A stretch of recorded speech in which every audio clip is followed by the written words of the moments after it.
During my research, I've come across a few stories about priests who have been killed inside their own churches.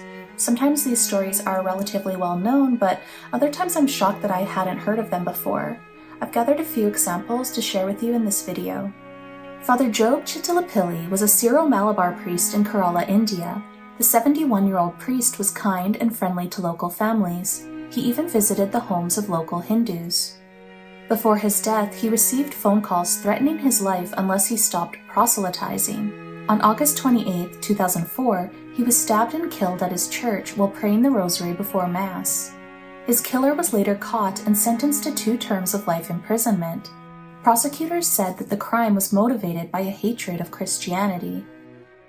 Jacques Hamel was an 85-year-old priest from France. He was officially retired, but he still served as his parish's assistant priest. On July 26, 2016, 2 Islamist terrorists attacked his church while he was celebrating Mass. They took Jacques and other parishioners hostage. During the struggle, Jacques told them, "Satan, go." The attackers slit Jacques' throat, killing him. His death shocked the world, and many have hailed him as a martyr, including Pope Francis.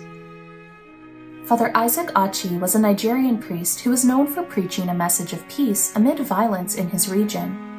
In 2002, armed robbers invaded his church and he escaped through a hole in the ceiling. In 2011, his church was bombed on Christmas Day in an attack that killed 41 parishioners.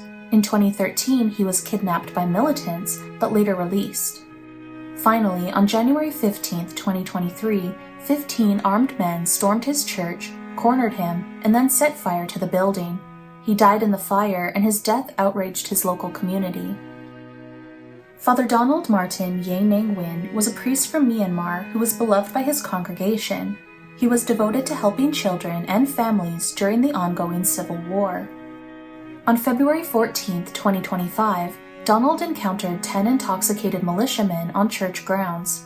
According to witnesses, they demanded that he kneel before them, but he calmly said, "I kneel only before God."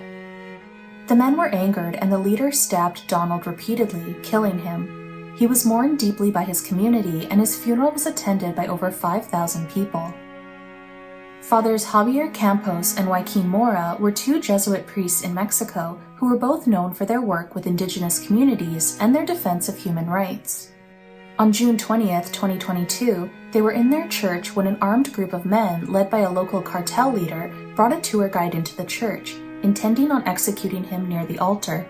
This same cartel leader had previously threatened the Jesuits. When the priests tried to protect the tour guide, all 3 were shot and killed. According to the Jesuits, their legacy of love and service extended to their final moments. Father Giuse Tran Ngoc Thanh was a Vietnamese Dominican priest who was known as a gentle man who got along with everybody.